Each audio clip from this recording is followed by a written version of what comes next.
Also in the street plan of Washington, you find pentagrams.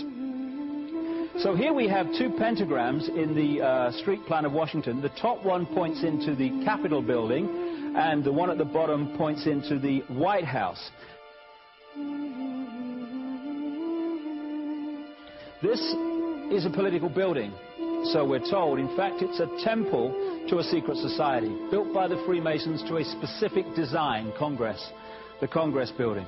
Where did it get its name from? Capitol Hill, from a sacred place of the Roman Brotherhood going way back called Capitoline Hill. And when Madeleine Albright, high priestess of this brotherhood, became Secretary of State, and she went across on her first overseas visit to Europe, she actually went to Rome and made an official visit, what for her would have been a pilgrimage to Capitoline Hill in Rome, and that's where we get Capitol Hill from. This is George Washington.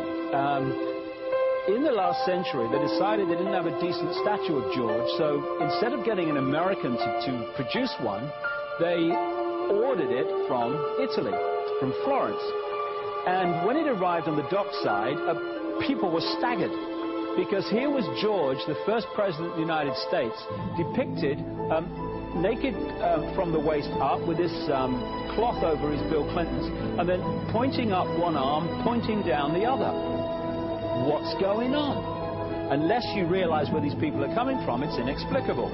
Well, if you just hold that in your mind, arm up, arm down, naked from the waist up, and then Bill Clinton's covered in a piece of cloth, well, this is where it's coming from. This is the ancient depiction of the compilation of the negative force symbol that the Templars worshipped, or the high-level Templars worshipped anyway, called Baphomet. And this is why they depicted George Washington in that way.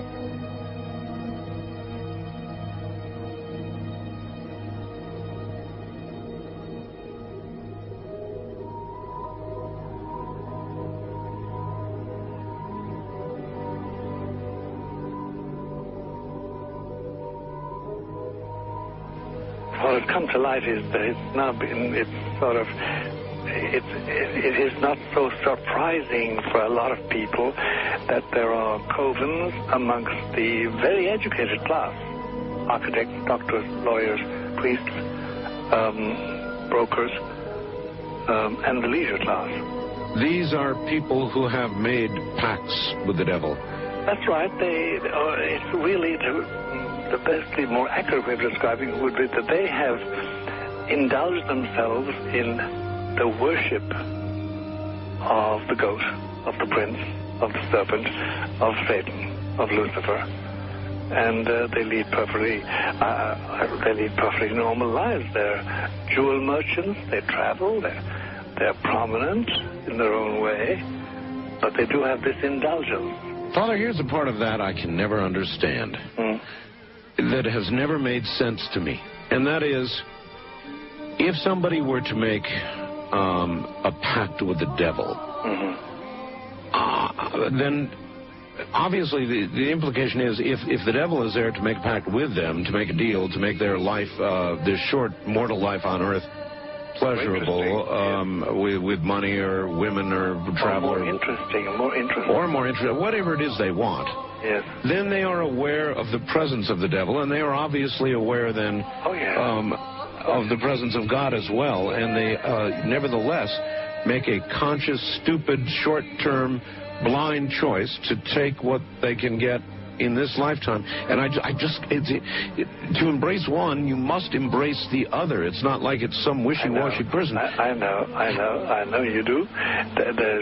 It is a very not easy to understand, except when you talk with them, when they let their hair down and peel grapes, as we say, and when they're on their way to being cured of what or healed is the proper word. You find that there's an exhilaration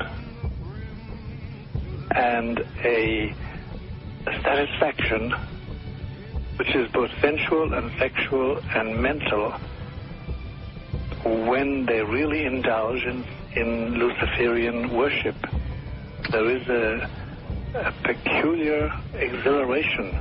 Like a drug, then?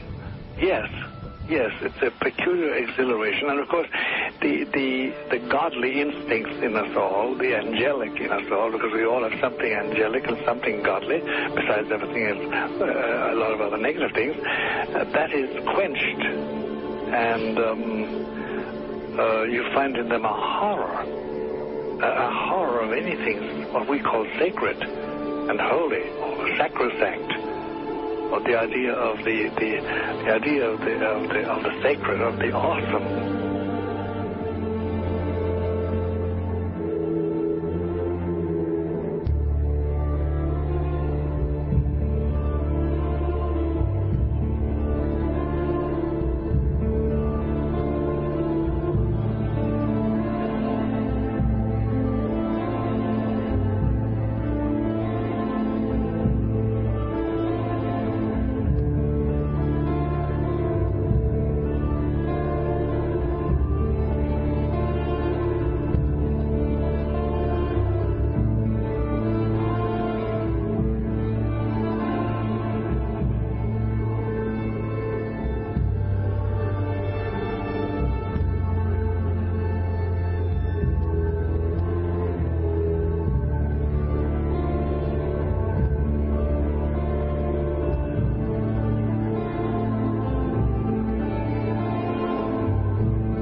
How in the world did you ever get involved in praying to demon spirits? A fellow that had been on a particular ship with me, he told me, hey, I got something fantastic to tell you. He said, I am affiliated with people that speak with the spirits of the dead. How would you like to talk to the spirit of your dead mother? And I was shocked. I was shocked. He said, you wouldn't be afraid of talking to the spirit of your dead mother, would you? Well, I said, I'll tell you what, I would have to give that some thought, because it's something I never thought about before in my life. Most of us probably haven't. A little afraid of something like that. Well, he says, you know, it's written all over your face. You're afraid of going to a seance. But he says, I know you. He says, you're going to come.